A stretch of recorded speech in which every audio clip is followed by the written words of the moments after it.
अगर आपने अभी तक इन्वेस्ट करना शुरू नहीं किया तो पहले एक काम करो, एक इमरजेंसी फंड बनाओ। ये एक ऐसा टॉपिक है जिसके बारे में बहुत लोग जानते हैं लेकिन एक्चुअली करते कुछ नहीं। आज इस वीडियो में हम बात करेंगे इमरजेंसी फंड होता क्या है, कितना बड़ा होना चाहिए, कैसे बनता है और इसको रखना कहाँ चाहिए। सीधा, सिंपल और प्रैक्टिकल। पहले ये समझते हैं कि असल में ये चीज है क्या। देखो, इमरजेंसी फंड एक ऐसा पैसा होता है जो आप अपने रेगुलर खर्चे और इन्वेस्टमेंट से अलग रखते हैं, वो भी सिर्फ एक काम के लिए, अगर कभी कोई अनएक्सपेक्टेड सिचुएशन आए तो आपके पास रेडीमेड कैश हो। अब कुछ लोग यहाँ कंफ्यूज हो जाते हैं कि इंश्योरेंस तो है ही ना, फिर इमरजेंसी फंड चाहिए क्यों। देखो, इंश्योरेंस और इमरजेंसी फंड दोनों अलग चीजें हैं। इंश्योरेंस उन सिचुएशंस के लिए होता है जो आप कंट्रोल नहीं कर सकते, जैसे एक्सीडेंट, डेथ, सीरियस इलनेस। उन इवेंट्स के अगेंस्ट आप प्रोटेक्शन लेते हो एक मंथली प्रीमियम देकर, ये बिल्कुल सही है। लेकिन कुछ सिचुएशंस ऐसी होती हैं जो अनएक्सपेक्टेड होती हैं लेकिन इंश्योरेबल नहीं होती। एग्जाम्पल, मान लो आपकी जॉब चले गई, 1 से 3 महीने लग गए नई जॉब ढूंढने के लिए। इस बीच में आपका रेंट रुकने वाला नहीं है, बिजली का बिल रुकने वाला नहीं है, खाना छोड़ दोगे क्या? बिल्कुल नहीं। तो उस बीच ये जो खर्चे हैं असल में आएंगे कहाँ से? इसके लिए ही इमरजेंसी फंड बनाया जाता है। ये उन सिचुएशंस के लिए है जो प्रोडिक्ट नहीं कर सकते लेकिन प्लान जरूर कर सकते हैं। अब सीधी बात करते हैं कि आखिर एक इमरजेंसी फंड कितना बड़ा होना चाहिए। तो मिनिमम टू मिनिमम 6 महीने का इमरजेंसी फंड होना ही चाहिए। आइडियल सिचुएशंस में 12 महीने का हो तो और बेहतर। 12 महीने का बनाने में टाइम लगता है, स्पेशली जब आप अपने करियर की शुरुआत में, लेकिन 6 महीने एक सॉलिड स्टार्टिंग पॉइंट है। अब ये 6 महीने कैलकुलेट कैसे होते हैं? सिर्फ आपके नीड्स के बेसिस, वांट्स के बेसिस पर नहीं। नीड्स वो हैं जो रोकना मुश्किल है, रेंट या होम लोन ईएमआई, बिजली, पानी, फोन जैसी यूटिलिटी बिल्स, ग्रोसरीज और खाना, कोई भी चल रही लोन की ईएमआई, ट्रांसपोर्ट और बाकी के बेसिक एक्सपेंसेस।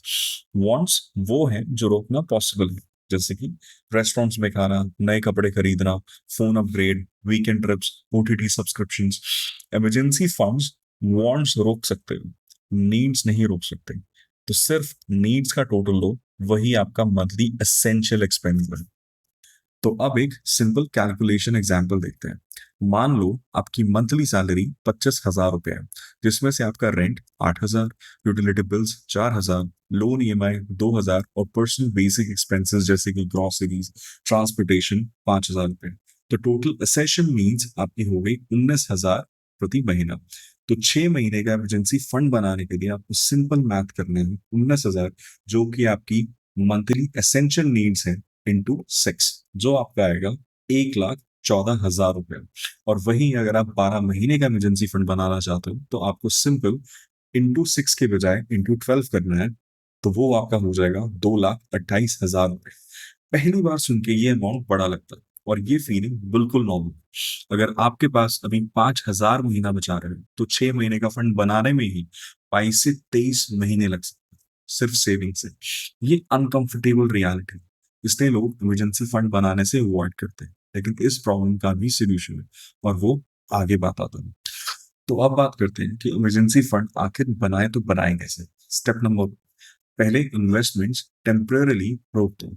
जब तक इमरजेंसी फंड नहीं बन जाता नई इन्वेस्टमेंट पॉज कर दो। हाँ, ये थोड़ा सा कॉन्ट्रडिक्टरी है क्योंकि इन्वेस्टमेंट छोड़ूं, लेकिन सोचो, अगर आज आपके पास इमरजेंसी फंड नहीं है और कल कोई अनएक्सपेक्टेड एक्सपेंस आ गया तो करोगे क्या? लोन लोगे, एफडी तोड़ोगे, शेयर्स बेचे, और अगर उस टाइम मार्केट डाउन हुआ तो? बिना इमरजेंसी फंड के आप फाइनेंशियली अनप्रोटेक्टेड हो, चाहे एसआईपी चल रही हो या नहीं चल रही हो। पहले फाउंडेशन स्ट्रॉन्ग करो, इन्वेस्टमेंट बाद में फिर शुरू हो जाओ। स्टेप नंबर 2, डिस्क्रिशनरी खर्चे कम करो। ये गारंटी नहीं है कि सब कुछ बंद कर सकते हो, लेकिन जितना रिड्यूस कर सको उतना बेहतर है। बाहर खाना कम करो, नेसेसरी शॉपिंग रोक दो। जो चीज बाद में खरीद सकते हो वो अभी मत खरीदो। ये चीजें छोटी लगती हैं लेकिन मंथली सेविंग्स में काफी फर्क पड़ता है। स्टेप नंबर 3, हर लमसम अमाउंट सीधा इमरजेंसी फंड में डालो। बोनस आया, इमरजेंसी फंड। रिलेटिव्स ने गिफ्ट दिया, इमरजेंसी फंड। टैक्स रिफंड मिला, इमरजेंसी फंड। कोई पुराना एफडी भी मैच्योर क्यों ना हुआ, उसको भी सीधा इमरजेंसी फंड में डालो। कोई भी अनएक्सपेक्टेड इनकम सीधा उस डेडिकेटेड अकाउंट में। इस फंड में बहुत तेजी से बनता है। तो अब बात करते हैं कि ये जो इमरजेंसी फंड अब तक आपने बना लिया है, इसको आखिर आप रखोगे कहाँ? और ये सबसे इंपॉर्टेंट हिस्सा रहने वाला है। क्यों? क्योंकि इमरजेंसी फंड को हमेशा एक अलग बैंक अकाउंट में रखना चाहिए। वही अकाउंट नहीं जहां आपकी सैलरी आती, एक डेडिकेटेड सेपरेट सेविंग्स अकाउंट हो सिर्फ और सिर्फ इसके लिए। तो आखिर क्यों एक अलग अकाउंट? क्योंकि अगर ये पैसा आपके रेगुलर अकाउंट में रहा तो उसे आप यूज कर लोगे, गारंटीड। कोई ना कोई चीज आएगी, कोई डील, कोई प्लान, कोई क्रेविंग, और अकाउंट बैलेंस थोड़ा ज्यादा देके आप उसे यूज कर लो। फिर इमरजेंसी फंड कभी कंप्लीट ही नहीं होगा। अलग अकाउंट का मतलब है ये पैसा एग्जिस्ट तो करता है लेकिन दिखता नहीं आपकी डेली लाइफ में, और यही सही है।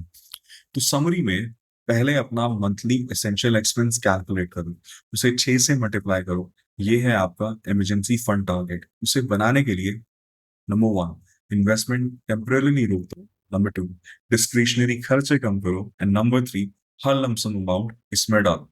इसको एक अलग अकाउंट में रखो ताकि ये आपकी रेगुलर इनकम से मिक्स ना हो। इसको क्रिप्टो, स्टॉक्स, गोल्ड या रियल एस्टेट में मत डालो। ये बोरिंग लगता है, डिलिबरेटली बोरिंग ही है। इमरजेंसी फंड एक्साइटिंग नहीं होता, वो सिक्योर होता है। और सिक्योर होना एक्साइटिंग होने से ज्यादा इंपॉर्टेंट है जब लाइफ अनएक्सपेक्टेड टर्न लेती है।